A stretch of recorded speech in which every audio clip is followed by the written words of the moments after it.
Баршаңызға сәлем достар, менің каналыма қош келдіңіздер. Бүгін сіздермен өте оңай әрі қарапайым заттардан тұратын торт жасайтын боламыз. Ешқандай духовкасыз, сливкисіз дайындалады. Видеоны соңына дейін қарап, менімен бірге жасап көріңіздер. Ол үшін ең алдымен құрғақ ыдысымызға жұмыртқамызды және де сгущенкамызды, содан соң бөлме температурасында тұрған сары майымызды салып, жақсылап араластырып аламыз.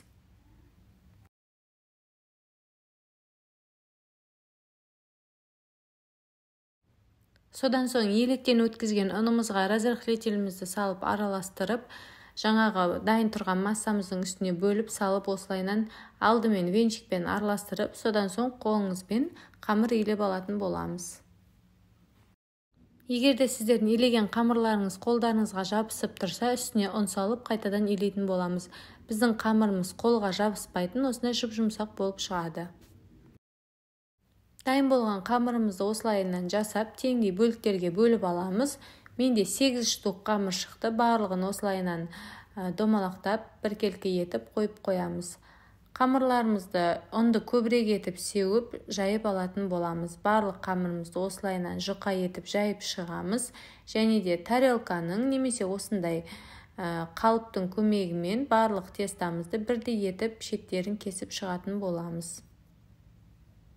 Барлық қамырларымызды осылайынан ұнды көбірек етіп сеуіп жайып шығамыз. Содан соң қызып тұрған табамызға, құрғақ табамызға екі бетін 1-1 минуттан қыздырып пісіріп алатын боламыз.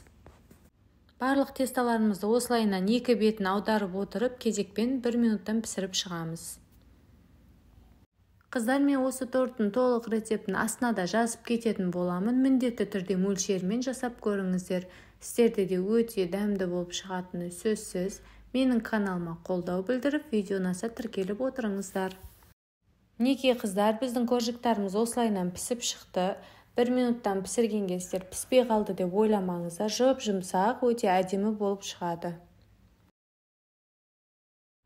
Енді біз тортымызға кремін жасайтын боламыз. Үйдегі бар заттардан оңай крем жасаймыз. Алдымен ыдысымызға сгущенкамызды және де сахарный пудраны, содан соң сметанамызды салып, жақсылап араластырамыз. Біздің креміміз сұйық болып шығады, қою емес. Соның өзінде біздің тортымызды жұп-жұмсақ етіп шығарады.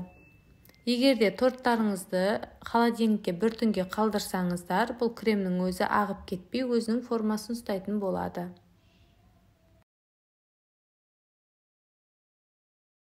Енді біз тортымызды жинайтын боламыз. Жаңағы пісіріп алған корждарымызды алып, осылайынан ыдысымызға қойып, арасына көбірек етіп крем жағып шығыңыздар. Барлығының арасына әдемілеп жағып шыққаннан соң, холодильникке міндетті түрде 3-4 сағатқа қойып аламыз. Егерде бір түнге қойып алсаңыздар, одан да күшті жұп-жұмсақ болып шығады. Сіздің креміңіз қатып, өзінің формасын ұстайтын болады. Егерде сіздерде осы коржикті жинап жатқан кезде жан-жаққа сырғып, крем сұйық болғаннан соң бір орында тұрмауы мүмкін. Сол үшін осындай қалыптарыңыз болса, кигізіп қойып жасасаңыздар болады. Барлығын жинап алғаннан соң бетіне пищевой пленкамызды жауып, холодильникке бір түнге қалдырамыз. Неке қыздар, біздің тортымыз бір түн холодильникте тұрып дайын болды. Осылай кремі өте жақсы болып сіңіп тұрады. Егерде торттарыңыздың жаны әртүрлі болып, дұрыс формаға келмесе, жан-жақтарын біркелкі етіп, жаңағы қалыптың көмегімен кесіп тастасаңыздар болады. Торттың бетін қалауыңызша сәндесеңіз болады. Мен шоколадты ерітіп құйып, осылайынан бетіне тәттілер сеуіп сәндеп қойдым. Шоколадты құйғаннан соң да кішкене уақытқа холодильникке салып қатырып алыңыздар. Осымен біздің үй жағдайында қарапайым заттардан жасалынатын тортымыз дайын болды. Міндетті түрде осы рецептпен жасап көріңіздер. Өте әдемі әрі дәмді, жұмсақ болып шығады. Сіздерге ұнайтынына сенімдімін. Видео ұнаса лайк басып, пікір қалдырып, менің каналыма қолдау білдіріп, тіркеліп кетіңіздер. Барлықтарыңызға рахмет.